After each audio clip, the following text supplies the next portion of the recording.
Oi, gente. Vou fazer um comentário bastante breve, embora eu espero que seja breve, porque às vezes eu me proponho fazer um comentário breve, às vezes sai até uma aula bastante longa, uma exposição bastante longa, com muitos argumentos, muitos. Mas eu acredito que vai ser algo bastante pontual e breve. Existe um mito hoje, né? Vamos dizer assim, no sentimento mais recente. Hoje existe uma certa. Em alguns círculos, circula uma ideia assim, mais ou menos a seguinte: de que o cristão no mundo secular, ele é visto como um hipócrita, como aproveitador, como fingido, como aquele que possui uma santidade estereotipada parecida com os dos fariseus, né? Os pastores são ladrões, né? Aproveitadores. Os pastores são ladrões. Os padres são pedófilos. O cristão, ele. Há um poeta chamado Augusto dos Anjos que vai dizer que há nesses carros mais filosofia do que em toda a moral do cristianismo. Augusto dos Anjos, um poeta, ele vai escrever isso, né? Então existe um grande repúdio em relação à figura do cristão hoje. O mundo ele vai considerar o cristão inadequado, vai acreditar que o cristão ele é uma pessoa que a aposta de Pascal é um grande engodo, né? Que o cristão ele não vive intensamente. É claro que o cristão vive intensamente. O cristão ele não tem prazeres. É claro que o cristão tem prazeres, né? Prazeres assim, nesse âmbito que ele entende como algo é, instituído eticamente. Instituído dentro de uma moral, de uma consciência e tal. De uma. Aí a discussão ela iria longe, né? Agora, ele possui critérios, mas ele pode viver intensamente. A espiritualidade ela é algo emocionante do ponto de vista do cristianismo.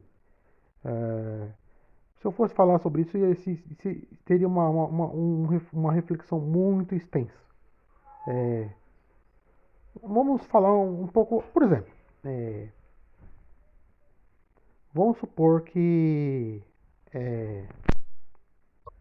os relacionamentos dos cristãos tendem, em geral, a ser mais duradouros, né? Tendem a ser para a vida toda, os relacionamentos mais profundos. O relacionamento dentro do próprio lar, para o cristão, é algo duradouro, permanente. Eu estou falando assim de uma forma do ponto de vista da normalidade, né? Do que seria, do que é a experiência cristã. É claro que isso nem sempre vai se efetivar, mas essa é uma experiência bastante,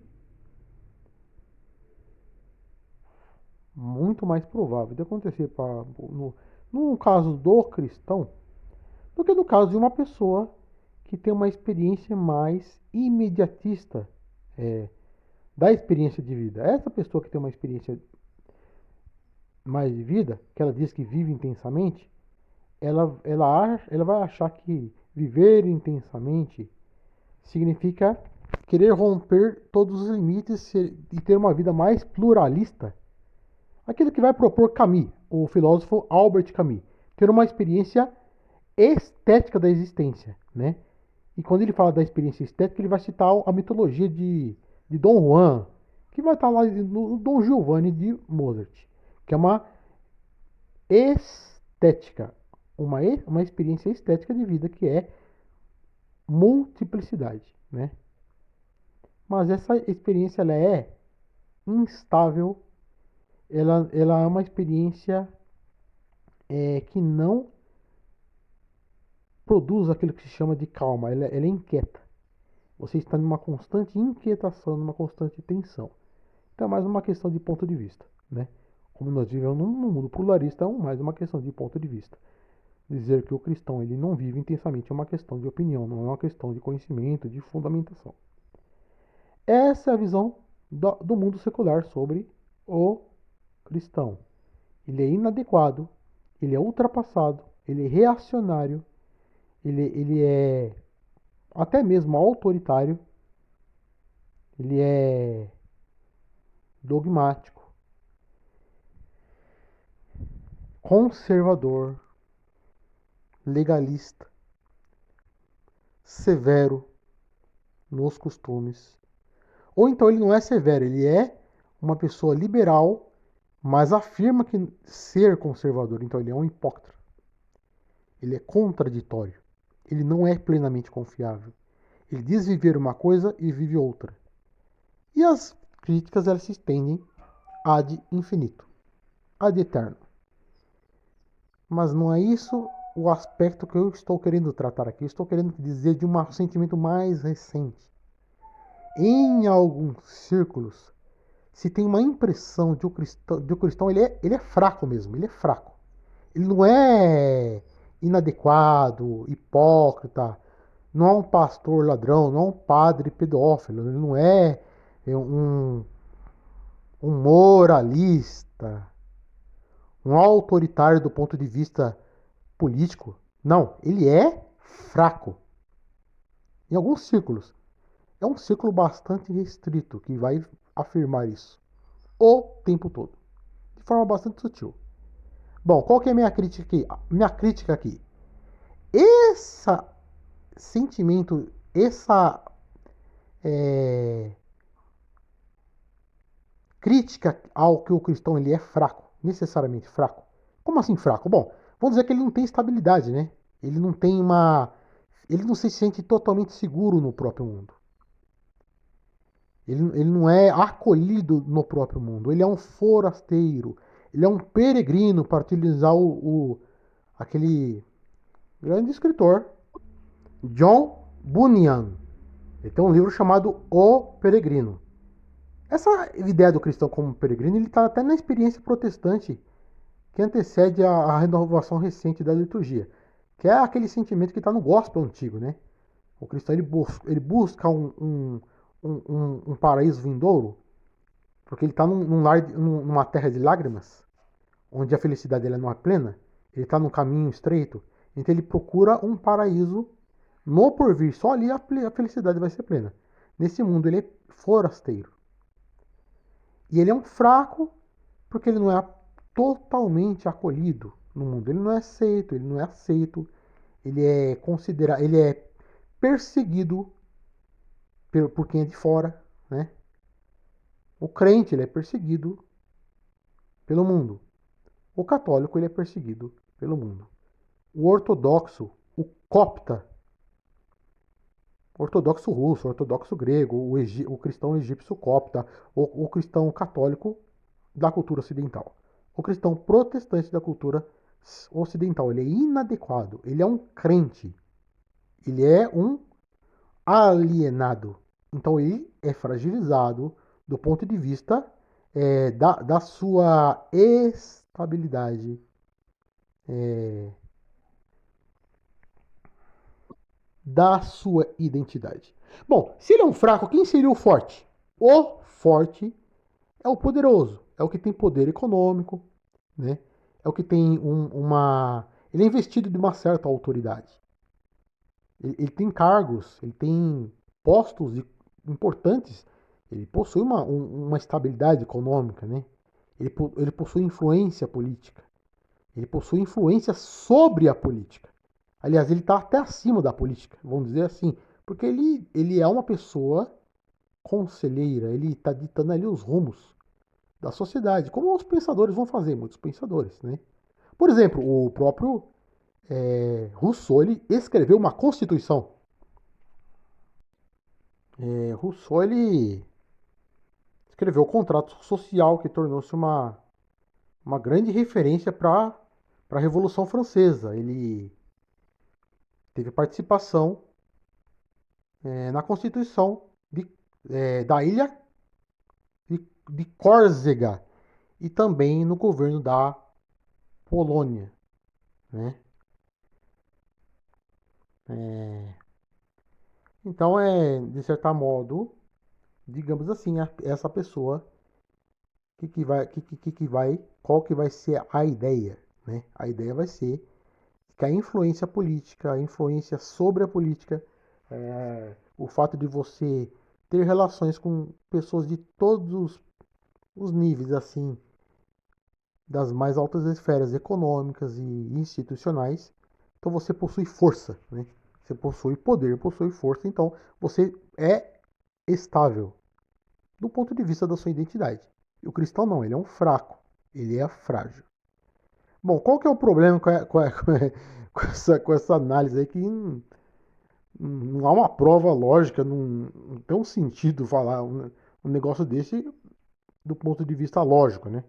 Porque o fato de você ter influência não significa que você vai ser amado pelas outras pessoas. As pessoas que conhecem você de perto vai saber quem você é e de algum modo, às vezes até a casa de pessoas ali que estão próximas de ser líder de um instituto, ele vai querer se aproximar daquele círculo mais íntimo daquele grupo. E aí vai ter um monte de problema. Todo mundo vai detestar aquela pessoa. Você acha que nunca isso aconteceu na história? Então esse é um dos aspectos. É contraditório pensar desse modo. Por que é contraditório? Primeiro ponto. O cristão, ele vive do ponto de vista da eternidade. Ok? Ele acredita em um Deus que é uma transcendência infinita. Então ele possui um poder infinito. Quem diz que o Deus transcendente é infinito? É a Bíblia? É o Antigo Testamento? Na verdade, a filosofia cristã afirma isso. O que a Escritura diz? A Escritura vai dizer que Deus conta as estrelas, chama pelo nome, que as nações perante ele são como uma gota de água em um balde. Então, o livro de Isaías ele já traz uma perspectiva da transcendência infinita. Né? O livro de Isaías. As nações são perante a transcendência como uma gota de um balde. As estrelas são chamadas pelo nome. Né? O Messias, ele é Deus forte. Ele é Pai da eternidade. Quando baterem na sua porta de domingo de manhã, né? Eu só queria ver a sua voz de sono domingo de manhã, aquela música fala, vai estar lá batendo essa porta e vai falar, ó, Jesus não é Deus não, viu? Jesus ele é um Deus, ele não é Deus, tá? Nós temos um nome aqui para Deus, e o nome de Deus ele tem que ser chamado por um nome específico. Só que é um erro de tradução esse nome, tá? O nome de Deus, se a gente fosse traduzir o tetragrama, que é impronunciável, porque não existiam vogais naquela época, no hebraico, por isso que depois vai ser inserido aqueles pontinhos, os maçoréticos, né? Os sinais maçoréticos, naquela época o tetragrama ele é impronunciável. Então a tradução mais correta seria Iavé ou Javé. Mas eles vão falar de um outro nome, que é o nome de Deus, e eles vão falar que é um outro nome de Deus. Eles vão traduzir de maneira errada, né? O nome e vão falar que Jesus não era Deus. Então você fala para ele, por que fala que ele é o Pai da eternidade? As suas raízes, as suas saídas são desde a eternidade. Eu sou o primeiro e o último, né? Agora o livro de Isaías ele fala bastante sobre essa questão da transcendência, né? Ele é pai da eternidade. Os salmos dizem: de eternidade em eternidade tu és Deus, né? Ele disse, ele falou e logo as coisas foram criadas. Pelo poder da palavra tudo foi criado. Só um poder transcendente e infinito pode criar algo assim. Então o cristão ele acredita num poder infinito. Esse poder não é de um querubim, de uma criação, ele é de um Deus infinito, transcendente. É um Deus infinito. Então isso é uma potência, né? Agora, se você for propor uma espiritualidade alternativa, como uma coisa diferente da transcendência, então você não tem o poder infinito. Você vai ter um poder que tenta se assemelhar. Ele não vai querer superar o infinito. Não tem como, né? Superar o infinito. Ele vai tentar se assemelhar. Só que há uma contradição do ponto de vista filosófico. Como que você vai chegar a um poder infinito se você não você teve um princípio no tempo, né? O seu poder ele é ilimitado do ponto de vista da transcendência. Você estremece. Está lá no livro de Tiago. Estremecem, creem e estremece. Quem estremece? Quem estremece? Toda a criação. Creem que existe um Deus e estremecem. Está numa carta de Tiago. Quem vai estremecer? A criação. Então é contraditório você acreditar que é nessa fraqueza do cristão. A fraqueza do cristão ela pode ser considerada algo assim extemporâneo, né? Na Idade Média não teria sentido falar isso, né? Na Idade Média quem tinha medo não eram os cristãos, quem tinha medo eram as pessoas que praticavam outras espiritualidades que eram uma espiritualidade assim muito diferente do cristianismo. Essas pessoas elas tiveram problemas na Idade Média. Tiveram problemas, foram perseguidas. Então o sentimento ele muda conforme o tempo, né? Hoje se tem uma impressão que o cristão é fraco, na Idade Média não se pensava assim. Na Idade Média o cristão era considerado poderoso. Era ele que estava ali inquirindo as coisas, né?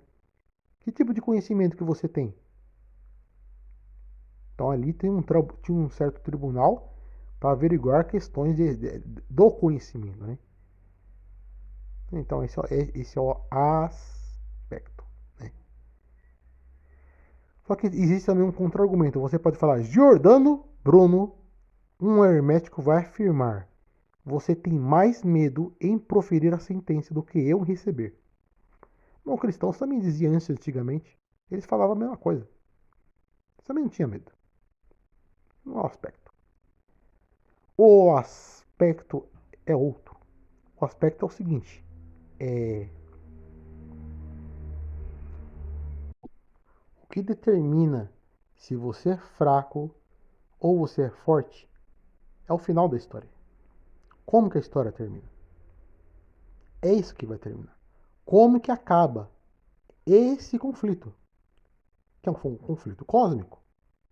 Não um conflito humano. Não é um conflito de reinos, de poder secular. É um conflito cósmico, né? É um conflito de outras esferas. Que vai ter lá depois, né? Vai ter depois um embate ali bastante sério no futuro. Então, isso que é, nós vamos falar isso depois no nosso curso. Vamos estabelecer fundamentos da escatologia, né? Então é a questão que eu gostaria de colocar aqui para você que deseja ser um cristão, deseja superar a mediania, né? Deseja acreditar que Jesus ele é algo que existe no mundo, algo impossível de se acreditar depois de Kant. Ninguém tem certeza que Deus existe depois de Kant. Você só pode ter certeza que Deus existe depois de Kant através da filosofia, que é o que Plantinga começou a propor. Mas agora nós estamos indo para um estado mais de um mundo mais místico. A questão ela avança para cumprimentos escatológicos. Cumprimentos escatológicos. Poderá nascer uma nação em um único dia? Quantas diásporas já houve na história e depois o retorno à mesma pátria? Isso estava previsto? Isso é algo de complexas implicações. É uma profecia de complexas implicações. O ateu jamais vai concordar com isso. Isso hoje. Mas daqui a 100 anos, o ateísmo não vai ter sentido. Não vai ter mais sentido ser ateu daqui a 100 anos. Daqui a 100 anos o mundo vai ser tão diferente do mundo de hoje. Tão diferente. Que o ateísmo ele vai ser uma página virada na história. Se for falar de Nietzsche, daqui a 100 anos, o mundo ele está avançando de uma maneira tão rápida. A espiritualidade sutilmente, ela avança tão rapidamente que daqui 100 anos não vai ter sentido você falar, olha, Hume falava ali uma questão lá contra o conhecimento que ele vai estar falando da causa, do nexo da causa e de repente também Nietzsche vai falar da morte de Deus e Karl Marx vai dizer que a religião é o ópio do povo e Freud disse que é a neurose da realidade, a neurose coletiva, obsessiva da coletividade, a religião tal e sendo que a filosofia da religião está começando agora. Né? A filosofia da religião é uma coisa recente na filosofia analítica. Então, não vai ter sentido você falar em ateísmo daqui a 100 anos. Então, esse conflito cósmico que vai estar lá no livro de Daniel e no livro de Apocalipse, se ele começar a se cumprir efetivamente na história, o ateísmo ele vai desaparecer rapidamente.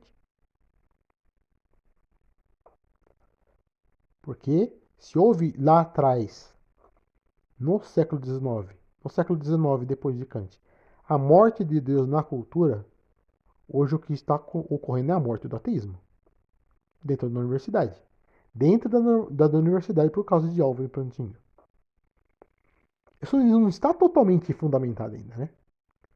Isso é um início, né? Alvin Plantinga iniciou um movimento forte. Mas vão surgir provas ainda mais impressionantes na filosofia. Que é um começo isso, né? Os filósofos analíticos eles vão continuar estudando lógica. Isso que é a parte que nós temos que levar em consideração. Estudando lógica modal, estudando lógica simbólica, estudando epistemologia. Bom, agora, por que eu estou dizendo tudo isso? Porque essa espiritualidade do complexo de inferioridade do cristão, que o cristão ele é fraco, que ele tem que um dia ser cabeça e não ser cauda, porque hoje ele é perseguido pelo mundo, hoje ele precisa que, vamos dizer assim, que a fraqueza de Deus é mais poderosa a fraqueza de Deus é mais poderosa do que a força dos homens, que a loucura de Deus é mais efetiva do que a sabedoria dos homens. Isso é Paulo de Tarso. Paulo de Tarso ele estava em uma época que o cristianismo ele estava ali em Israel, ele estava começando a se espalhar. Naquela época, Paulo ele está tendo essa experiência de tentando compreender o que é essa potência do que é a igreja.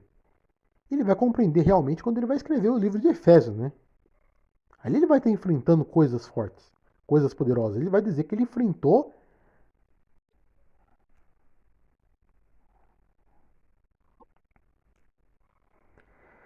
1 Coríntios 15, 32. Paulo diz: Se for por meras razões humanas que lutei com feras em Éfeso, que ganhei com isso?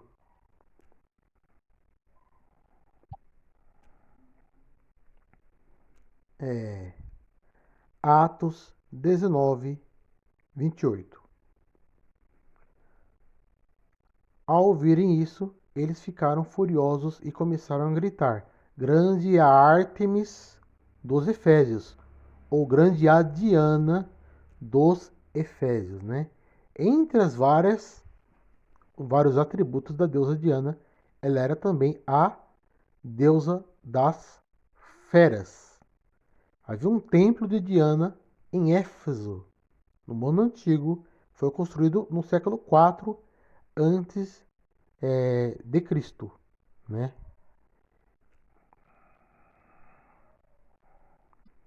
Arqueólogos encontraram inscrições em Éfeso que diziam Ártemis a Grande. O templo de Ártemis ou Diana é considerado uma das 7 maravilhas do mundo antigo, né? Então, gente, essa é a cronologia das cartas paulinas. É, a primeira carta é de Gálatas. Foi escrita no ano 57, né? Nessa época também ele escreveu aos Romanos e aos Coríntios. Lá em Romanos ele já está falando de coisa sólida, alimento sólido, coisa que ele não falou para os Coríntios. Ele está falando de uma soterologia profunda, né? Mas ele ainda não está abordando aspectos da batalha espiritual, por exemplo. Ele não tinha ainda essa experiência mais profunda. É, quando ele vai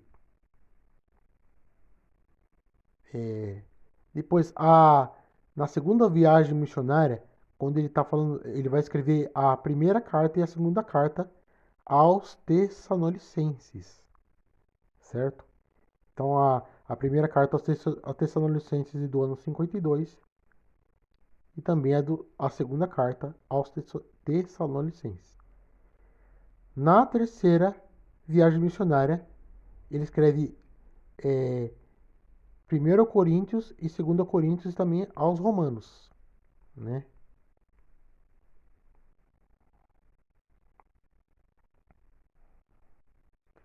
Aliás, eu cometi um equívoco aqui. Eu falei que no ano 57 ele escreveu aos Gálatas e também aos Romanos e aos Coríntios. Não, na verdade não. Isso era uma suposição antiga. Na verdade, o que se acredita é que ele escreveu no ano 57 aos Gálatas, né? É, e depois, primeiro e segundo Tessalonicenses no ano 51 e 52. E depois, primeiro e segundo Coríntios e Romanos, já é na terceira viagem missionária. Ele fica 3 anos em Éfeso naquela época, no ano 53 ao ano 56. Aí ele escreveu a carta primeiro aos Coríntios e depois, né, a segunda aos Coríntios. A primeira carta dos Coríntios no ano de 55, a segunda carta aos Coríntios no ano de 56. Depois, na prisão em Roma, ele escreve aos Efésios, aos Colossenses, a Filemão e a Filipenses. Ele vai para Roma no ano 60 e no ano 61 que ele vai escrever aos Efésios. Já uma experiência madura, né? Ele já tinha analisado profundamente as suas experiências espirituais pelo qual ele passou, né? Então ele já estava avançando. Ele vai escrever no ano 61 a Efésios, Colossenses e Filemão. E depois, finalmente, as epístolas, as cartas pastorais. 1 Timóteo, Tito e 2 Timóteo. É no ano 62, né? É, tal, é, 64.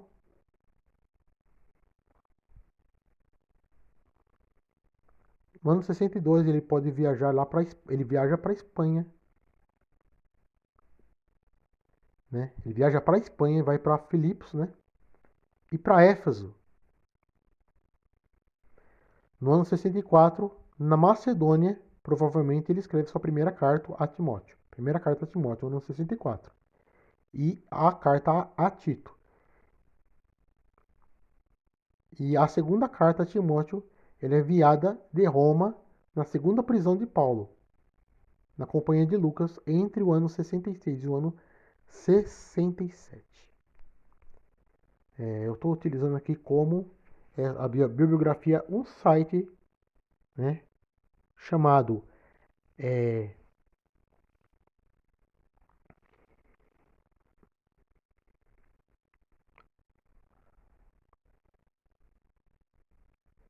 bibliotecabiblica.blogspot.com. Estou utilizando um estudo aqui da internet para confirmar esta informação. Então, quando ele escreve aos Efésios, a carta aos Efésios, ele não está falando mais de fraqueza, né? Que o Deus, que a força se aperfeiçoa na fraqueza, né? Que a loucura de Deus, que a fraqueza. Não, ele já está falando de revestivos do poder. O tempo todo ele fala do poder, da força. Ele vai falar essa espantosa essa espantosa, esse texto espantoso que é Efésios 1, que é uma potência para a igreja. É um mistério. O que é Efésios 1? É algo é, espantoso. Se você for entender o que Paulo está falando em Efésios 1, é como se a igreja ela possui um poder infinito para Paulo em Efésios 1. Se você for levar as últimas consequências do que ele está dizendo ali, a igreja ela possui poder infinito. Essa igreja que foi projetada desde a eternidade. Ela foi revelada aos poderes. E quando Paulo ele está lá em Éfeso, ele está enfrentando um principado, né? Que é essa deusa Diana. Então quando ele vai escrever aos Efésios, ele tem uma experiência que ele já amadurecida, que ele está falando já de força, ele não está falando de fraqueza, ele está falando de força. Então, deixe de acreditar dessa identidade fragilizada do cristão, né? Que o cristão ele é um peregrino no mundo, que ele não é aceito e tem toda aquela choradeira, porque o cristão chora e a pessoa que não é cristão, que possui uma espiritualidade diferente do cristão, ele vai ser forte, ele vai ser poderoso. Besteira. Isso é babaquice. A questão ela é outra. A questão é o que define o que é força e o que é fraqueza é o poder transcendente e infinito. E Efésios 1 vai dizer que a igreja ela está do lado do Deus transcendente, que é chamado de Pai. Do lado direito do Pai está Jesus, que é transcendente, poder infinito. E ao lado de Jesus está a igreja nas regiões celestiais, assentada nos lugares celestiais em Cristo acima de todos os poderes, de todos os nomes e de todos os poderes. E a igreja é a plenitude de Jesus. Ela é Jesus neste mundo. Ela é o seu corpo. Ele é a plenitude daquele que enche todas as coisas em qualquer circunstância. O que significa isso? Plenitude daquele que enche todas as coisas e em qualquer circunstância. Meu querido, eu costumo fazer muitas exposições e análises filosóficas. Mas nessa hora eu não vou fazer, eu vou deixar que você contemple esse mistério. O que significa isso?